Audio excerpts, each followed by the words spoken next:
Amma ba'd. Assalamualaikum warahmatullahi ta'ala wabarakatuh. Yang dihormati Tuan Nazir, Tuan pengurusi masjid, Tuan Imam, Tuan Bilal, ahli jawatan kuasa, serta hadirin hadirat yang dimuliakan Allah Subhanahu wa taala. InsyaAllah tidak berlengah, tidak kita membuang masa, kita teruskan lagi kepada pengajian bulanan kita daripada pembacaan kitab An-Nasaihud Diniyatu wal Wasayal Imaniyah, iaitu kitab nasihat agama dan wasiat iman karangan Al-Imam Al-Habib Abdullah Alawi Al-Haddad. InsyaAllah hari ini kita sambung pada minggu ataupun bulan lepas telah kita baca berkenaan dengan memohon husnul khatimah. Jadi kita masuk hari ini pada tajuk penderhaka mati dalam su'ul khatimah. Tajuk dia penderhaka mati dalam su'ul khatimah. Baik, taib. Qala muallif rahimahullahu ta'ala, kata muallif, ketahuilah bahawa yang selalu mati dalam su'ul khatimah itu adalah orang-orang yang tidak mengambil berat dengan sembahyangnya, yang tidak mengambil berat dengan sembahyang fardu, tidak mengeluarkan zakat yang wajib, dan orang-orang yang menjaga tepi kain kaum muslimin, orang-orang yang mengurangi timbangan atau cupak ataupun cupak lah ni, orang-orang yang menipu kaum muslimin dan membelit mereka serta mengelirukan mereka dalam perkara-perkara agama mahupun dunia. Begitu juga dengan orang-orang yang mendustakan para wali Allah Subhanahu wa taala dan mengingkari mereka tanpa hak. Seterusnya orang-orang yang mendakwa diri mereka mendapat darjat kewalian dan tingkatan tanpa kebenaran, dan lain-lain lagi daripada perkara-perkara yang dikeji oleh Allah Subhanahu wa taala dalam Islam. Baik, kita lihat di sini. Kata muallif, ketahuilah. Maknanya dia nak bagi tahu. Dia kata ketahuilah bahawa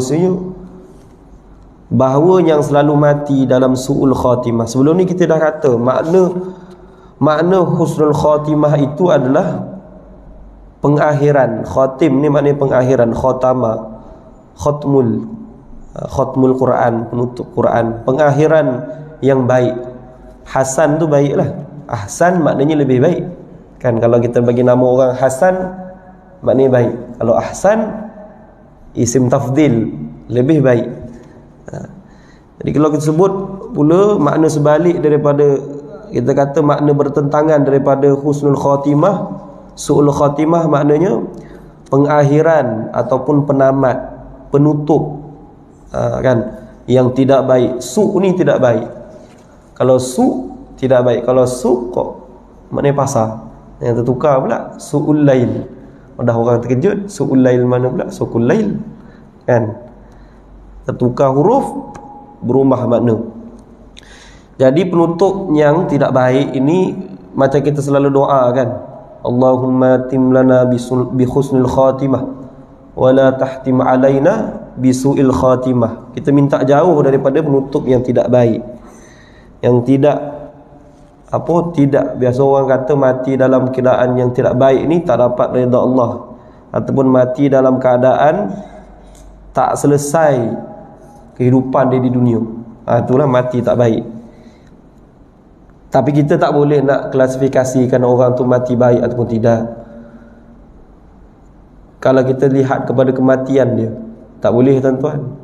Contoh, ada orang mati, sekalipun dia mati dalam kelab malam, kita terus kata dia mati tak baik, tak boleh, kan? Sebab pengakhiran dia bukan pada perbuatan dia, tapi pada kalimah thayyibah tu, kalimah hak yang ada dalam hati dia. Kan? Gitu. Ada orang mati dia dalam macam keadaan baik, tapi dalam hati dia imannya mensyirikkan Allah. Ada. Kan? Ada orang mati dalam rupa keadaan yang tidak baik, tapi imannya itu tawajuh kepada Allah. Kan? Sebab tu sebelum ni kita dah belajar satu hadis. Bila Nabi panjang hadis ni, walladzina la ilaha ghairuh inna ahadakum la ya'malu bi'amali ahlil jannah. Ada orang yang dia beramal dengan amal ahli syurga, hatta ma yakuna bainahu wa bainaha illa zira'. Bahkan jarak dia dengan syurga tu hanya sehasta. Kan? Tapi fayasbiqu alaihi alkitab, tapi kitab dia bertentangan dengan dia dapat dari belakang. Orang yang yang buku kitab dia tu tak baik, dia akan dapat daripada tangan kiri, daripada belakang. Kan? Fayamala bi'amali ahli nar fayadkhulaha, tapi masa dia ni dah hujung-hujung hidup dia, dia beramal pula dengan amalan ahli neraka, maka fayadkhulaha, maka masuk dia dalam neraka. Sebab tu paling penting pengakhiran.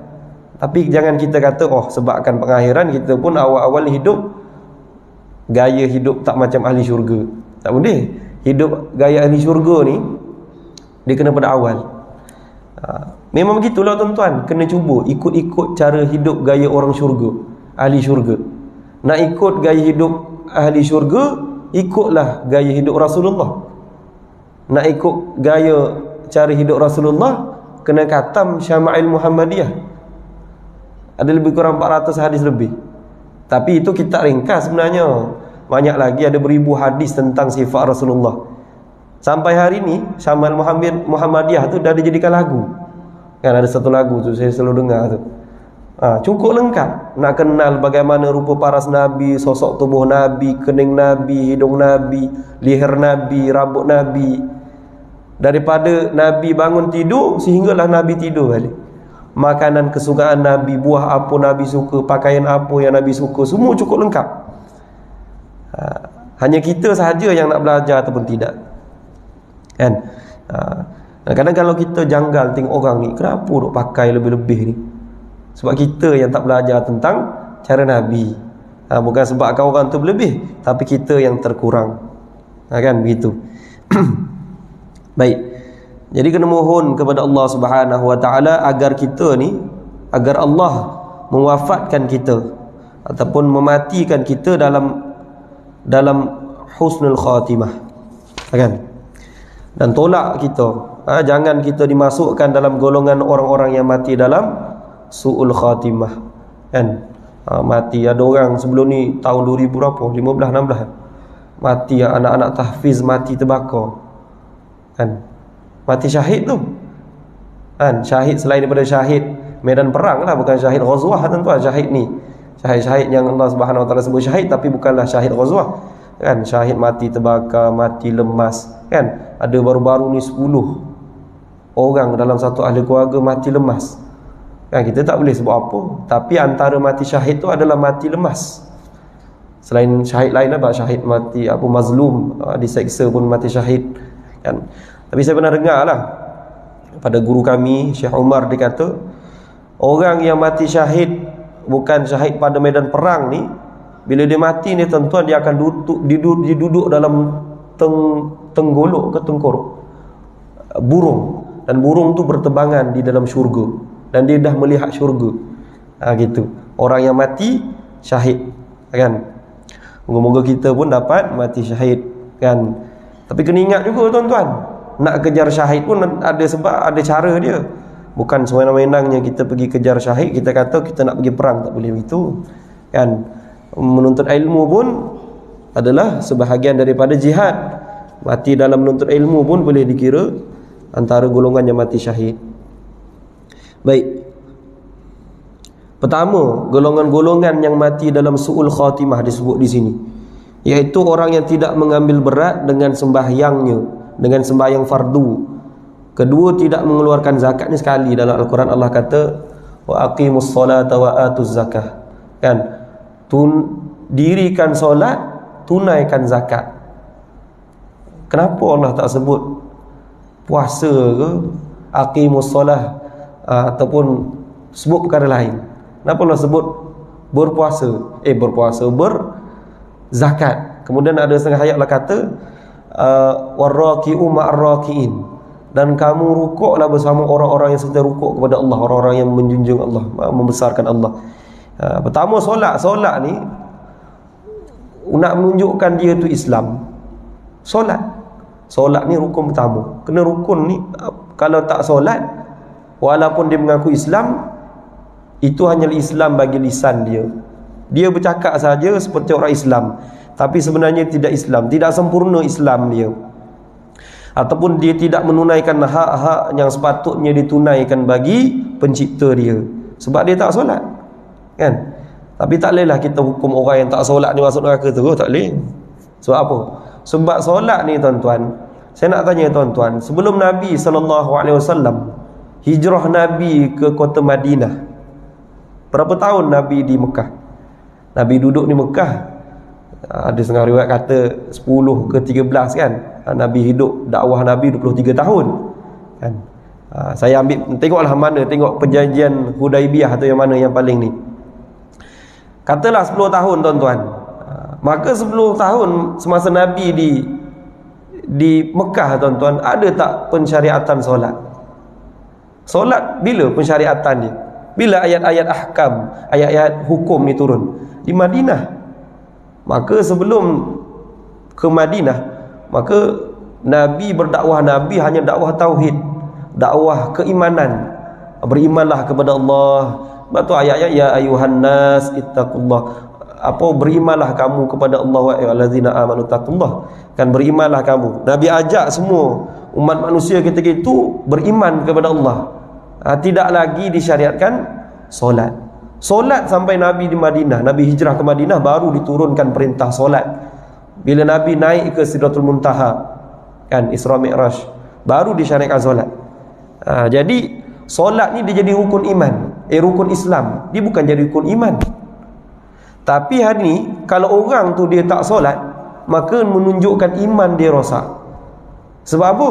Sebab yang dah disyariatkan secara zahir, terang-terang nampak pun dia tak boleh jaga, lagilah perkara yang tersembunyi di dalam hati dia, hanya dia dengan Allah saja iman ni. Kalau dia tak beritahu orang lah, dia tak mengwar-warkan dia punya kerosakan iman, tak ada.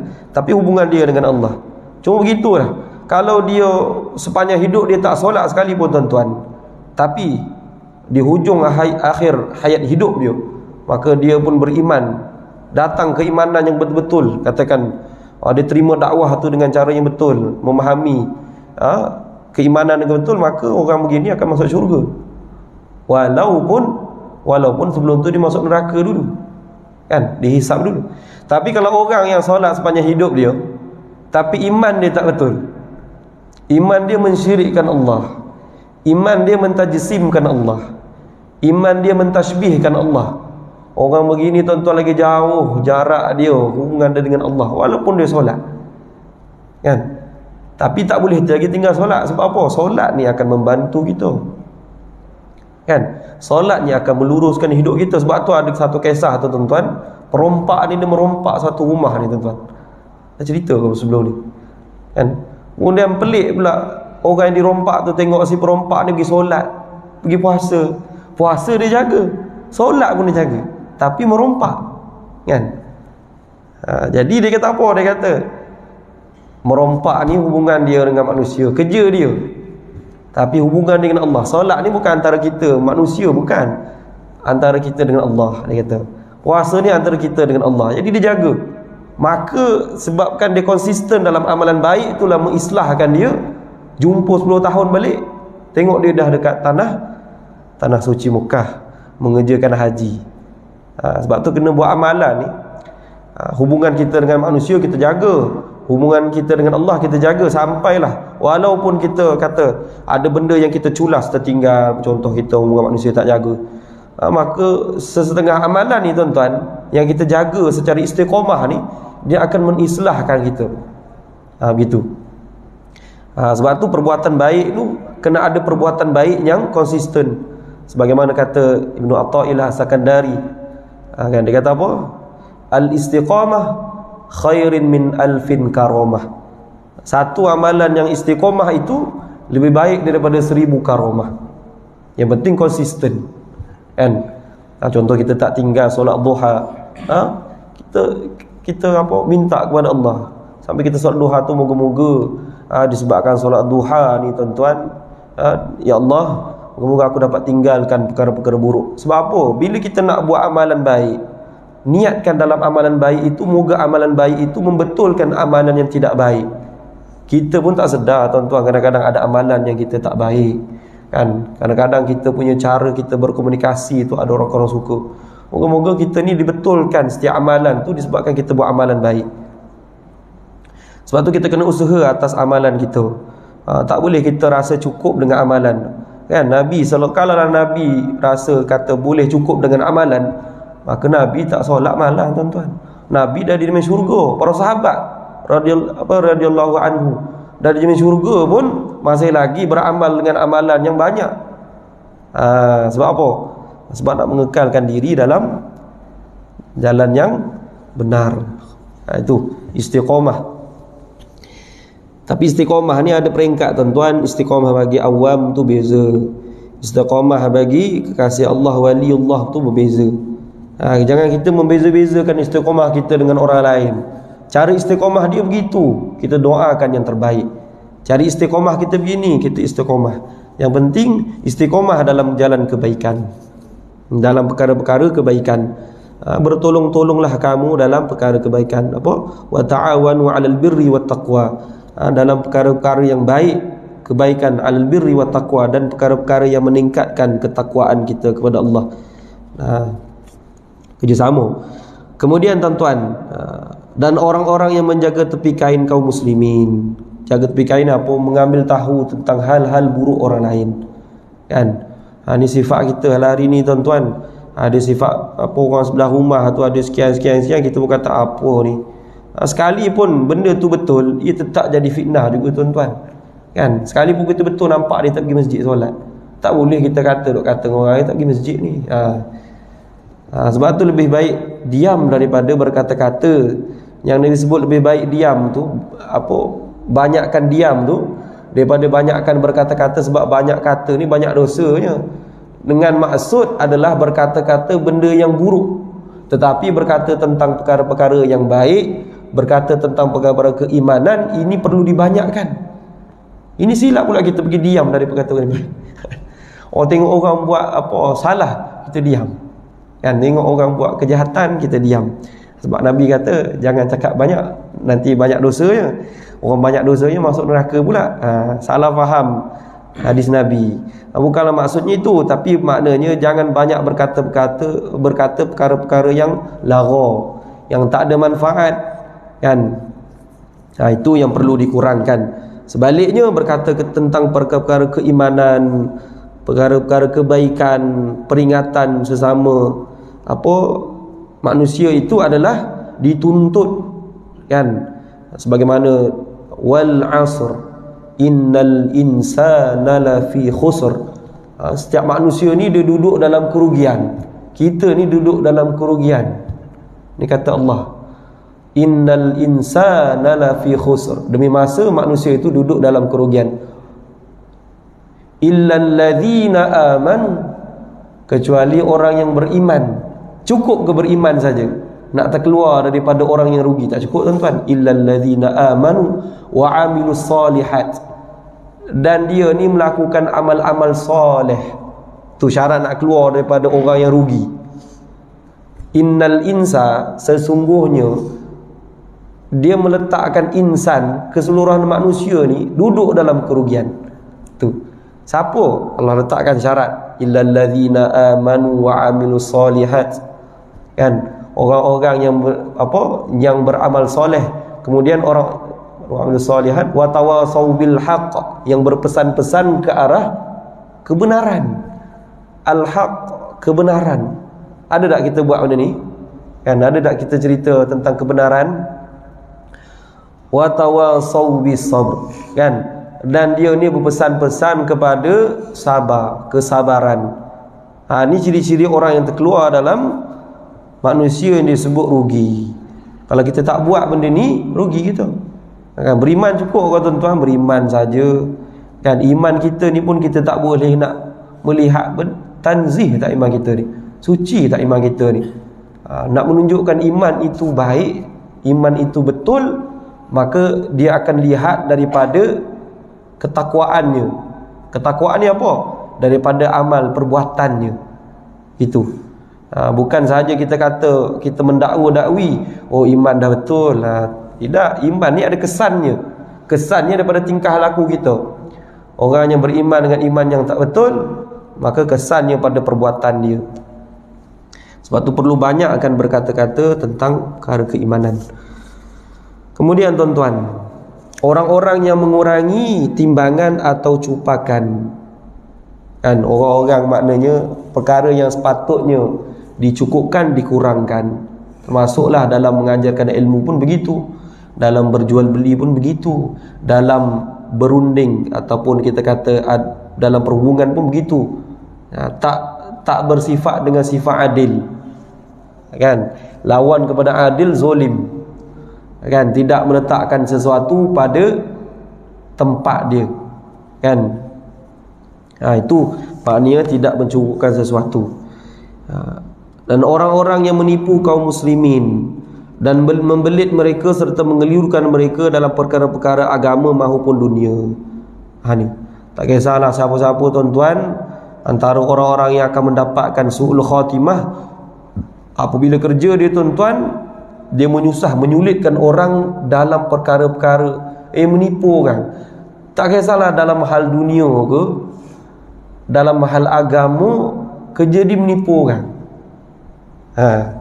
Tu tipu dunia tuan-tuan, sebelum mati kita boleh taubat. Tipu akhirat, tipu hal agama, mati tak sempat kita taubat, hubungan kita dengan Allah, tuan-tuan. Lagi-lagi setengah hari ni akhir zaman, banyak orang berdusta di atas jalan Nabi, di atas kata-kata Nabi, kan? Sanggup dia guna kata Nabi demi menghalalkan perbuatannya.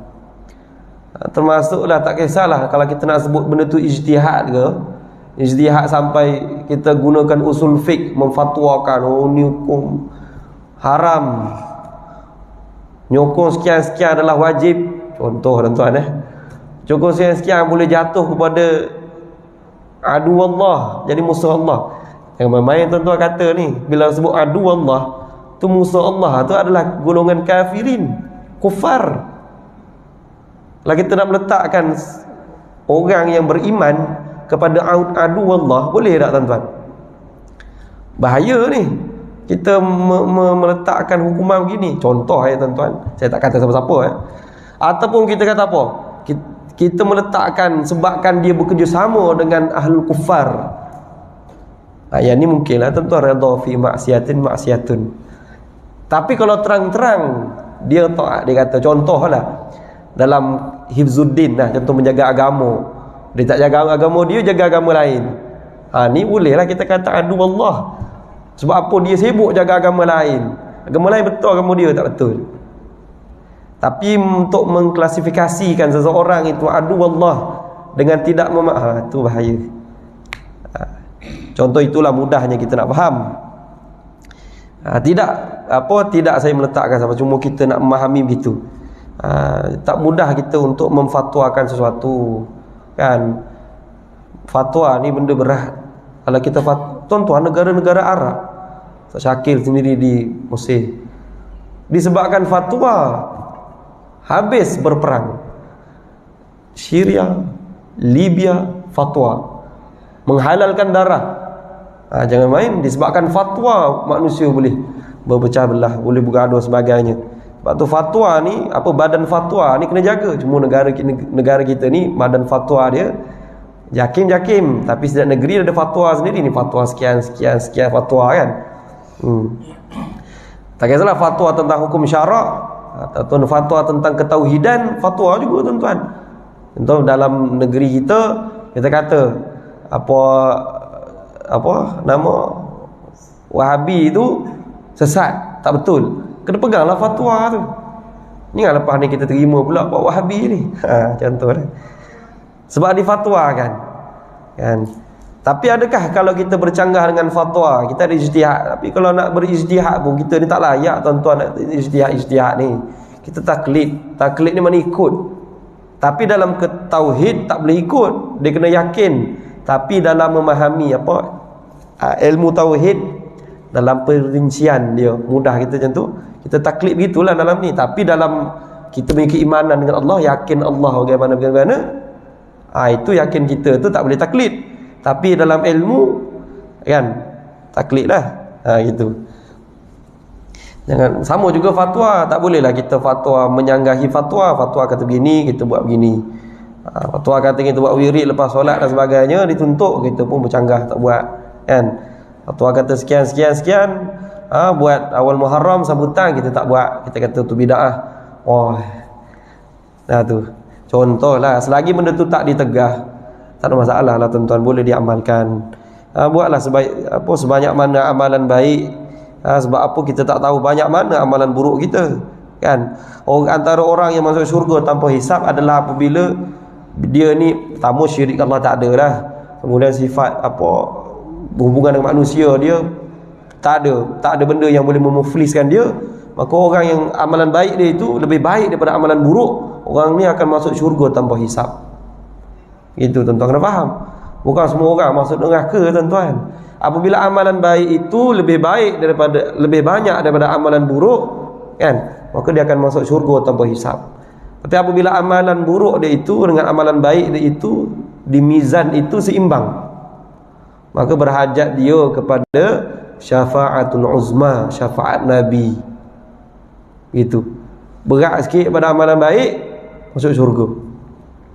Dan apabila kalau amalan buruk dia itu lebih berat daripada amalan baik, gini baru Allah hisap dia. Gitu.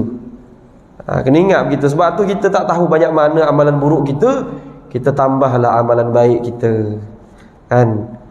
Macam di sekolah tu dia ada SSDM. Salah laku murid. Kita isi, cikgu isi. Amalan baik dia apa? Amalan buruk dia apa? Kan? Hari ni dia ponteng kelas, kita tulis. Amalan buruk ponteng kelas. Amalan baik dia angkat buku guru. Kita tulis. Tu contoh lah tuan-tuan. Jadi boleh tengoklah murid ni, dalam dia sepanjang dia daripada tahun 1 sampai tahun 6 banyak lagi amalan buruk dia. Kita je hukum tak bagus budak ni. Kita pula muka tak ada lah. Begitu contoh lah, gitulah kita kena banyakkan amalan baik kita daripada amalan buruk. Begitu. Baik, teruskan lagi tuan-tuan. Begitu juga dengan orang-orang yang mendustakan para wali Allah, mengingkari mereka tanpa hak. Para wali Allah ni siapa tuan-tuan? Auliaullah ni, iaitu kekasih Allah, orang yang mencintai Allah, orang yang jalan hidup dia kerana Allah sahaja. Kan kita kenal, kita dapat lihat secara zahir siapa orang-orang agamawan, para ulama, kan, para salihin, kan, para asatizah. Orang macam ni jangan dilawan. Selagi mana dia tidak menyebarkan perkara yang tidak baik, kita ikutlah dia. Sebab dia tu dekat lagi hubungan dia dengan Allah, jaga. Kan? Kadang-kadang orang hari ni kalau nampak orang tu beramal lebih sikit, ustaz-ustaz tu lebih sikit, kita pula lawan dia. Kita pula tak setuju saja semua benda dia buat, kan. Itu amalan tu jangan dibuanglah tuan-tuan. Kalau daripada sudut tasawufnya, kita tak kenal wali, kan. Sebab tu kena berbuat baik dengan semua orang, kan. Para wali ni hanya wali mengenal wali. Satu kitab tu tajuk dia hanya wali mengenal wali. Kita tak kenal wali, kan. Cuma moga-moga kalau ada kita dapat keberkatan ataupun kita dapatlah keberkatan daripada para wali kekasih Allah ni.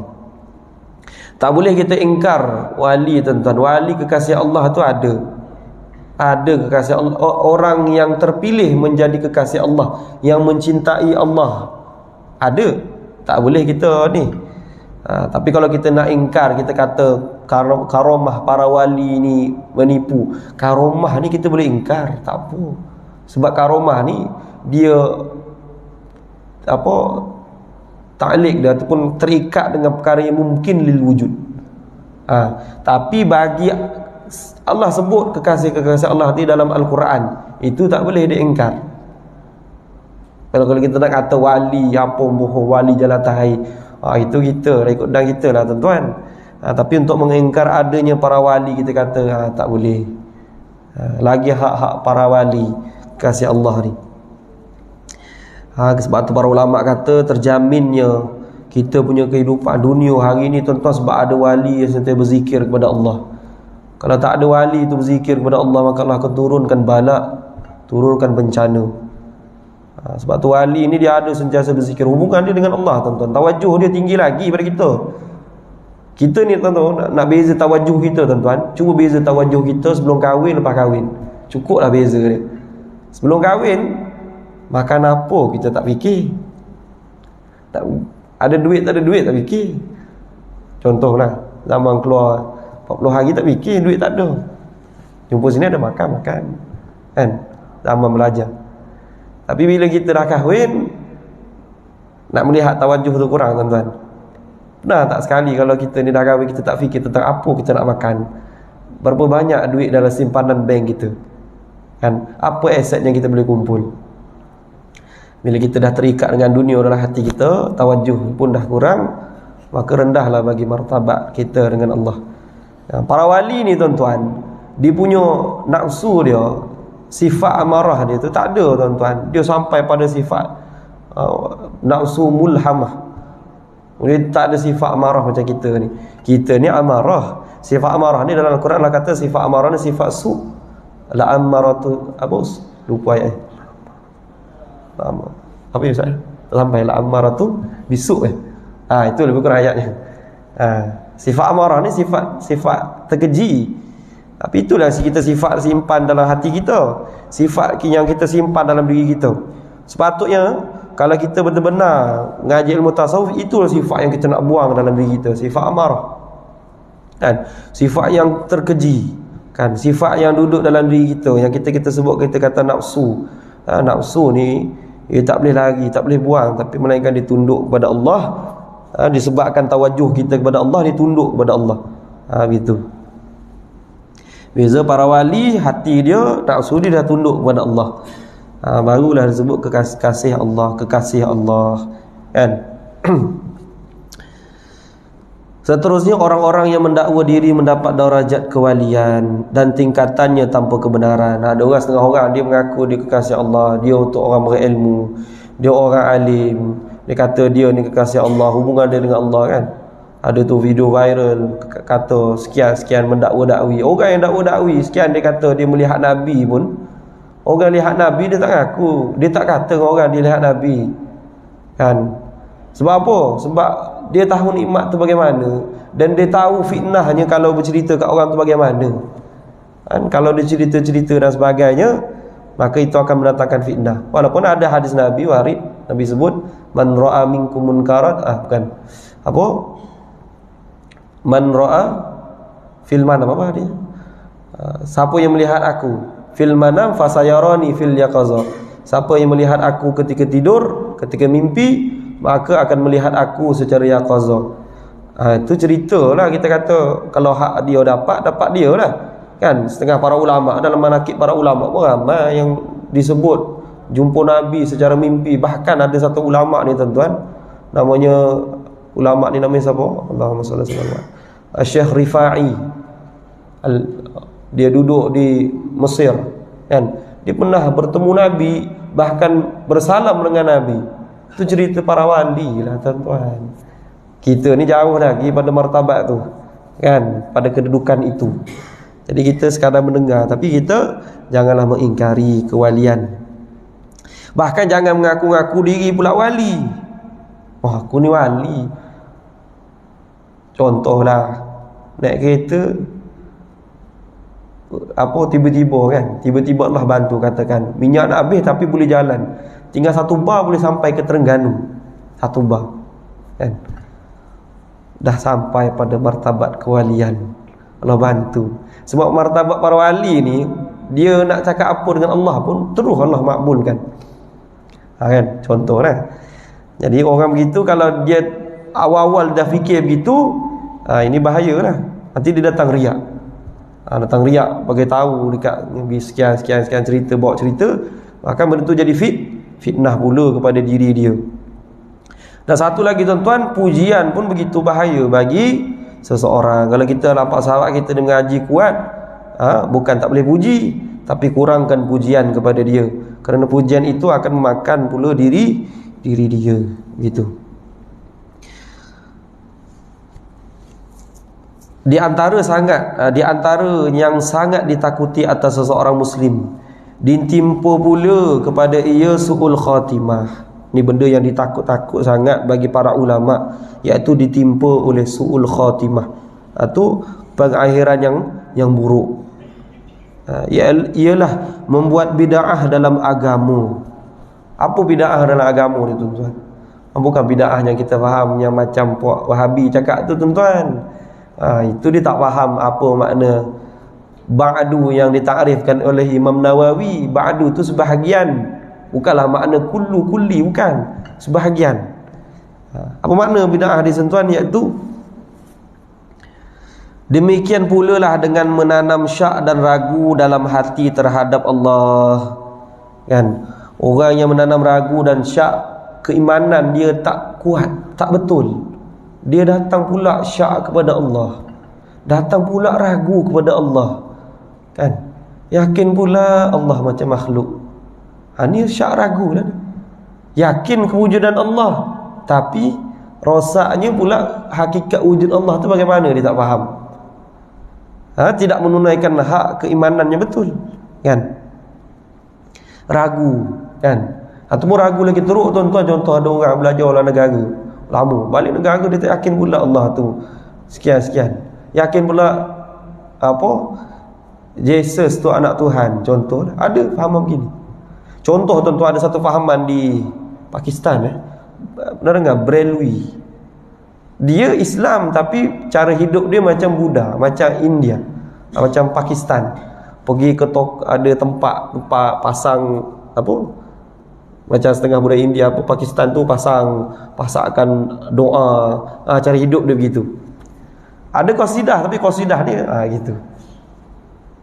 Jadi ini cara keimanan yang tidak betul.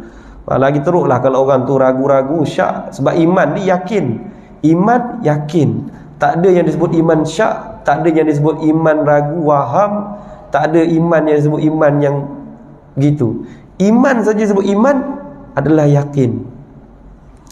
Pada hak yakin, contoh kata yakin ni pula ada ilmul yakin, hakul yakin, ainul yakin. Kalau iman bagi martabat paling rendah, dia ada ilmul yakin. Kata ilmu yakin dengan ilmu sahaja. Ni pada martabat paling rendah. Ngaji ilmu, tahu bagaimana ngaji sekian-sekian, ada yakin wujud Allah. Ainul yakin dengan hakul yakin ni iman para sufi, para wali ni kita tak sebutlah tuan-tuan. Ainul yakin ni dia dah melihat dah dapat kata waridat zauqiyah tu dah dapat dalam hati dia, itu tak boleh nak faham, tak apa. Tak begitu. Tapi ada orang ni ilmu pun tak ada, lagilah datang keraguan bagi hati dia. Ni kata iman yang bahaya. Jadi anak muda hari ni tuan-tuan begitulah, imannya tak betul. Imannya banyaknya rosak. Tak percaya tuan-tuan, tanya. Kalau jumpa anak-anak umur belasan tahun, cuba tanya iman dia bagaimana. Mana ya wujud Allah? Macam mana kamu beriman dengan Allah? Cuba berani tanya tuan-tuan. Tak sanggup tuan-tuan nak tanya, sebab takutkan jawapan dia. Tak sanggup lagi kita tak tanya daripada kita tanya. Kan? Gitu. Kemudian tuan-tuan, terhadap para rasulnya dan hari akhirat tadi. Lantaran itu maka setiap muslimin hendaklah berwaspada daripada segala penyakit. Ini dengan sepenuh kewaspadaan, kerana tidak akan terlindung dari kemurkaan Allah, melainkan orang yang dikasihi Allah Subhanahu wa taala. Mohon Allah Subhanahu wa taala jauhkan kita daripada su'ul khatimah. Antara yang disebutkan tadi, orang yang tidak jaga solat, orang yang tidak jaga bayar zakat, kan, orang-orang yang menjaga tepi kain orang yang tidak mencukupkan timbangannya. Ini antara sifat-sifat yang perlu dibuang, yang perlu ditinggalkan. Dan sebesar-besar daripada su'ul khatimah itu, yang mendapatkan su'ul khatimah itu apabila dalam hati dia masalah. Kalau zahir solat, zahir bagi zakat, orang boleh tegur kita on the spot. Tapi zahir sakit bagi iman, ragu syak bagi iman, siapa yang tahu tuan-tuan? Sebab tu kena mengaji supaya kita dapat tahu penyakit bagi iman kita, penyakit bagi hati kita ni, apa masalah kita ni, kan? Kemudian disebutkan di sini satu doa, Allahumma ya arhamar rahimin, nas'aluka binuri wajhikal karim an tatawaffana muslimin wa an talhaqana bis salihin fi afiyatin ya rabbal alamin. Maksudnya, ya Allah, Tuhan pengasih dari sekalian pengasih, kami memohonmu dengan cahaya wajahmu, dengan cahaya wajahmu ni dengan makna kata dengan sifat keagungan Allah yang mulia, agar engkau wafatkan kami sebagai orang-orang muslimin, kemudian didampingkanlah kami bersama para solihin dalam keadaan selamat dan sentosa, wahai Tuhan seru sekalian alam. Ini doa bagi orang-orang yang nak menjauhkan diri dia daripada su'ul khatimah. Selain pada doa yang kita baca selalu tu, kan boleh hafal lah doa ni, Allahumma ya arhamar rahimin, nas'aluka binuri wajhikal karim an tatawaffana muslimin wa an talhaqana bis salihin fi afiyatin ya rabbal alamin. Kan? Itulah kehidupan kita yang kita tahu maksud hidup kita. Ginilah tuan-tuan, nak mudah memahami konsep nak jauh pada su'ul khatimah ni. Pucuk pangkal dia, pokok dia adalah jaga keimanan, jaga iman, jaga kalimah hak yang dalam diri kita ni, la ilaha illallah Muhammadur Rasulullah. Faham pula makna la ilaha illallah, tiada Tuhan melainkan Allah, kan? La ilaha illallah, illa tu maknanya apa? Tiada Tuhan tu bagaimana, kan? La ilaha illallah Muhammadur Rasulullah, dan Rasul itu pesuruh Allah. Nak faham kalimah thayyibah, kalimah hak ni kena faham pula kenapa disebut la ilaha illallah Muhammadur Rasulullah. Itu berhajat kita taat kepada, berhajat kita pula taat kepada Allah dan Rasulnya. Taat Allah, taat Rasul dengan makna kata selari pula dengan hadis Nabi. Tak tersesat kita ni bila kita pegang dengan Al-Quran dan As-Sunnah. Itu barulah kuat keimanan kita, barulah disebut ati Allah wa Rasul. Itu kan, taat perintah Allah, taat perintah Rasul. Saya sebut wa uli amri minkum, taat perintah apa pemerintah, barulah kita dapat yang disebut faqad faza fawzan azima, barulah kita dapat kejayaan yang betul. Bukan kejayaan dunia, tapi kejayaan keimanan yang sebenar-benarnya. Taat perintah Allah itu kejayaan bagi hati keimanan kita, tuan-tuan. Iman kita bagaimana? Kalau dapat kita betul-betul taat perintah Allah, pertama dah dapat. Nak taat perintah Allah betul, tak ada orang yang taat perintah Allah tak taat perintah Rasul, kecuali Siti Kasim dan kawan-kawan dia dan apa ahluha. Kan? Dia tak betul lah, sebab setengah hadis dia tolak, kan? Setengah apa kata dia tu percaya kepada Tuhan, kan? Jesus pun percaya kepada Tuhan, tuan-tuan. Tapi percaya tak pada Quran? Tak percaya. Kita yakin tak pada Zabur, Taurat, Injil? Percaya. Yakin tak pada Allah? Percaya. Tapi dia pula, tuan-tuan, gitu. Tapi besok di akhir zaman, tuan-tuan, yang paling dekat dengan kita ni adalah Kristian, bukan Majusi, bukan agama-agama lain, tuan-tuan, yang akan bantu. Cuma begitulah, tuan-tuan, keimanan. Taat perintah Allah bermaknanya dia yakin penuh apa yang Allah syariatkan, apa yang Allah suruh, apa yang Allah tegah, itu dia tahu betul. Itu taat perintah Allah. Nak faham taat perintah Allah, kena ikut cara Nabi, buat kerja Nabi, apa yang Nabi suruh dia buat. Baru dia menatijahkan fahamnya taat dia kepada Allah. Bukan saja taat kepada Allah, taat kepada Allah, taat kepada Rasul ni bukan hanya pada kata-kata, melainkan daripada amal perbuatan kita. Yang tadi itulah rukun Islam. Dirikan solat, bayar zakat tidak, kan? Kalau dia tak buat benda ni, maka itulah tanda jejas kejejasan bagi keimanan dia. Dan kita perlu minta selalu, kan, minta selalu dijaga keimanan kita. Dan bukan kita sahaja minta bagi diri kita, nafsi-nafsi, tidak, tapi keimanan. Sebab tu dalam kita menyusun doa, tuan-tuan, setengah saya baca dalam buku-buku, antara doa yang tak boleh ditinggalkan selain pada doa Rasulullah sallallahu alaihi wasallam itu, kita tutupkan penutup doa, kan, doa juga kepada kaum muslimin dan muslimat, muslimin dan muslimat ni, mukminin wal mukminat. Jangan tertinggal doa kepada mukminin dan mukminat, kan, doakan kepada ibu bapa kita. Tepat-tepat habis bagi pendahaka mati dalam su'ul khatimah. Moga-moga jelaslah semua, insya-Allah, apa yang baik itu datang daripada Allah Subhanahu Wa Taala, dan apa yang tidak baik itu datang pula daripada diri saya. Bahkan segala-galanya itu dengan keizinan Allah, dengan keridaan Allah. Allah yang berhak ke atas segala-galanya. Wallahu alam. Kita tutup dengan tasbih kafarah dan surah Al-Asr. Subhanakallah bihamdi, asyhadu an la ilaha illa anta, astaghfiruka wa atubu ilaik. Wal 'asr, innal insana lafi khusr illa alladziina aamanu wa tawassaw bil haqqi wa tawassaw bis sabr. A'udzu billahi minasyaitonir rajim. Bismillahirrahmanirrahim. Alhamdulillahirabbil alamin, wassalatu wassalamu ala asyrafil anbiya'i wal mursalin wa ala alihi washabihi ajma'in.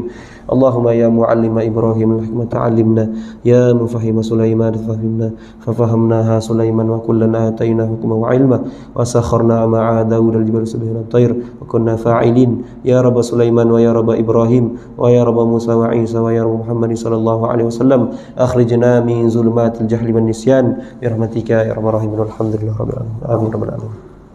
Terima kasih kepada semua, ya, insya-Allah.